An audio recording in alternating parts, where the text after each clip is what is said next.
জ্যোতি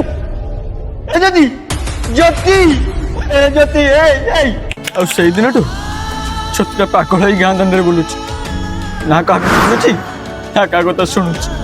ଆରେ ଆ ଭିତରେ ଏତେ ସବୁ ଘଟଣା ହେଇଯାଇଛି ହେଲେ ତୁ ମତେ ଥରୁଟିଏ ତ ଜାଣିପାରିଲୁନି ମୁଁ କଣ ତମ ପାଇଁ ଏତେ ବଡ ହେଇଗଲି ତା ଜ୍ୟୋତିର ମୁଁ କେହି ନୁହଁ।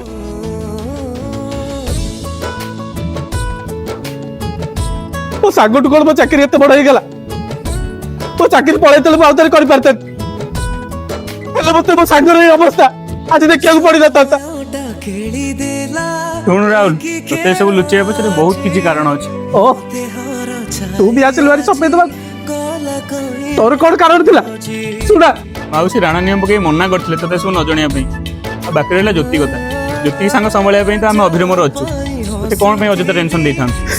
କଣ କହିଲୁ ଦେଖାଶୁଣା କରୁଛ? ଆରେ ତମେ ଦି ଜଣ ଦେଖାଶୁଣା କରିଥା ତ ମୋ ସାଙ୍ଗ ଆଜି ପାଗଳ ହେଇକି ଗାଁ ଦାଣ୍ଡରେ ବୁଲି ଯାତା। ମତେ ତ ଲାଗୁଛି ଏ ପରିସ୍ଥିତି ପାଇଁ ତମେ ଦି ଜଣ ହିଁ ନାହିଁ। ତମେ ଦି ଜଣ ସାଙ୍ଗ ନାଁରେ ହଉଛି କଳଙ୍କ। ତମେ ସିନା ଭଲ କରିପାରିଲନି ମୋ ସାଙ୍ଗ ହେଲେ ମୁଁ ମୋ ସାଙ୍ଗକୁ ନିଶ୍ଚିତ ଭଲ କରିଦେବି ନିଶ୍ଚିତ ଭଲ କରିଦେବି ମୋ ସାଙ୍ଗକୁ। ରାହୁଲ କୋଉଠି ଯାଉଛୁ?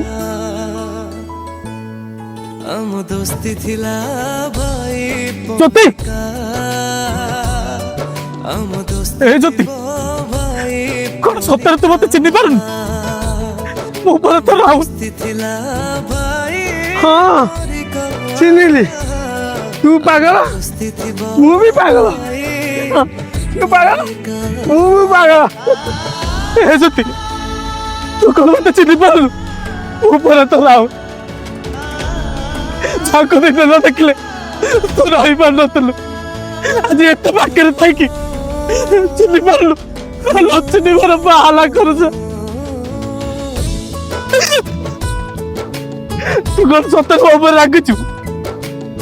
ମୁଁ ଏଇଠି କାନ ଧରୁଛି ଏଇଠି ବସ ଉଠଉଛି ରାଗନ୍ତି ମୁଁ ତତେ ଛାଡିବା କୁଆଡେ ଯିବିନି ରେ ସବୁବେଳେ ତୋ ପାଖରେ ରହିବି। ଗଲା କହି ମୋଠୁ ହଜି ଯା ପାଇଁ ହସୁଥିଲି ସିଏ ଦେଲା